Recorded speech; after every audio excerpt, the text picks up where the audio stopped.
নমস্কার বন্ধুরা, বিগত 3 দিন ধরে প্রচণ্ড বৃষ্টি হচ্ছে। আজও মুষলধারে বৃষ্টি হচ্ছে ভোরবেলা থেকে। এই যে দেখুন,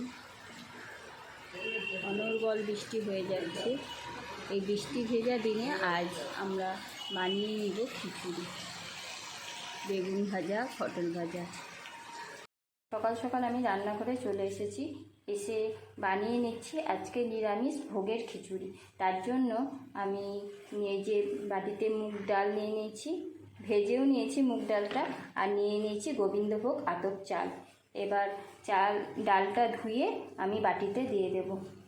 আমি গরম জল বসিয়ে দিয়েছি কিছুটা, এতে এবার মুগের ডালটা ধুয়ে দিয়ে দেব। ডালটা একটু সিদ্ধ করে নেওয়ার পর আমি গোবিন্দভোগ চাল। দেখছেন বন্ধুরা, আমি এবার ডালটা পরিষ্কার করে ধুয়ে নিচ্ছি। ধুয়ে নিয়ে আমি বাটিতে দিয়ে দেব। ধুয়ে আমি বাটিতে দিয়ে দিলাম, একটু সিদ্ধ হয়ে যাক, তারপরে গোবিন্দভোগ চালটা ধুয়ে দিয়ে দেব। ডালের মধ্যে আমি চালটা দিয়ে দিয়েছি, গোবিন্দভোগ চাল। এবার কিছু সবজি কেটে রেখেছি এখানে, এই সবজিগুলো আমি এবার দিয়ে দেব। তার সঙ্গে আলু আছে, কুমড়ো আছে, বরবটি আছে, আর গাজর আছে 2 পিস, আর একটা ডুমো ডুমো করে আলু কেটে দিয়েছি। এবার সবজিগুলো একটু সিদ্ধ হয়ে যাক, তার সঙ্গে চাল ডালটা সিদ্ধ হয়ে যাক, তারপরে মশলাগুলো দেব। খিচুড়ির চাল ডাল সবজিগুলো প্রায় সেদ্ধ হয়ে গেছে। এর মধ্যে আমি দিয়ে দেব কিছু পরিমাণ হলুদ, আর দিয়ে দেব নুন পরিমাণ মতো। এবার আমি একটু নাড়িয়ে সেদ্ধ হতে দেব। তারপরে খিচুড়িটা হয়ে গেলে আমি ফোড়ন দেব। ফোড়নটাই হচ্ছে মেন, কী দিতে হবে খিচুড়িতে।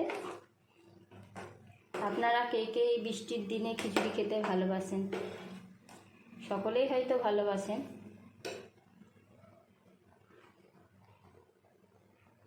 এই আজ 1 সপ্তাহ ধরে আমাদের এখানে বৃষ্টি চলছে। খিচুড়িটা আমার তৈরি হয়ে গেছে। এবার ফোড়ন দিয়ে দেব। ফোড়ন দেওয়ার জন্য কড়াই চাপিয়ে দিয়েছি, কড়াইয়ে সর্ষের তেল দিয়ে দিয়েছি। তেলের মধ্যে দিয়ে দিচ্ছি শুকনো লঙ্কা আর কি জিরে।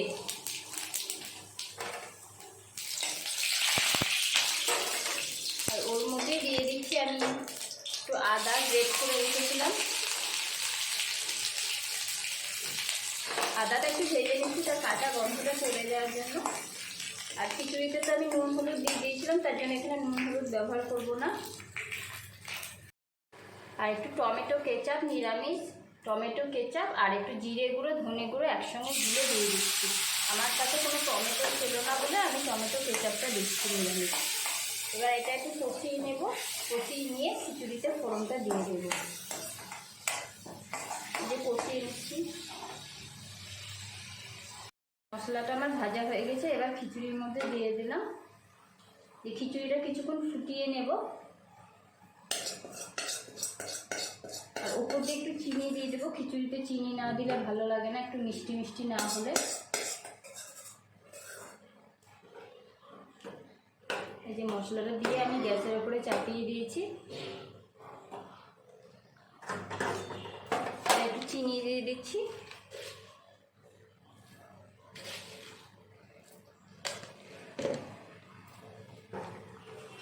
চিনি দিয়ে চিনিটা গলে গেলে আমি এর ওপর দিয়ে একটু গরম মশলা ছড়িয়ে দেব।